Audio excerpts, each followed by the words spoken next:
పవన్ కళ్యాణ్ సినిమాలను పూర్తిగా మానేసి పూర్తిస్థాయి రాజకీయాల్లోకి వచ్చి ఆంధ్రప్రదేశ్కు ప్రత్యేక హోదా కోసం కొమరంపుల్ల పోరాటం చేయాలని సవాల్ విసిరింది ప్రతిపక్ష వైఎస్ఆర్ కాంగ్రెస్ పార్టీ ఎమ్మెల్యే రోజా.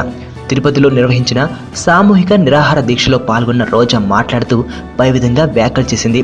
అంతేకాదు ఇతర పార్టీలకు తొత్తులాగా కాకుండా 2 మీటింగ్లను పెట్టి టైంపాస్ చేయకుండా రబ్బర్ సింగ్లా కాకుండా గబ్బర్ సింగ్లా కొమరంపుల్లా పోరాడమని హితవు పలికింది రోజా. ఇప్పటికే పలుమార్లు రోజా పవన్ని విమర్శించింది. అసలు పవన్ వల్లే తెలుగుదేశం పార్టీ అధికారంలోకి వచ్చిందని, పవన్ మాత్రం పోరాటం చేయకుండా టైంపాస్ చేస్తున్నాడని విమర్శలు గుప్పిస్తోంది. ఎందుకు ఇదంతా చేస్తున్నావు? ఏంటి నీ ప్లాన్? ఆ ఇంటి గురించి ఏం తెలుసుకోకుండా వచ్చారా? రూబీ అని అమ్మాయి ఉండేది. హీరోయిన్ అవ్వాలని ముంబై వచ్చింది. చేతిలో బంగారం పెట్టుకుని పిచ్చోడ్లో మాట్లాడుతున్నావు. ఎవరు అసలు మేడం వీడు? నా మేనేజర్. మీ ఆవిడికి దెయ్యం పట్టిందా లేక మీ ఆవిడే దెయ్యమా?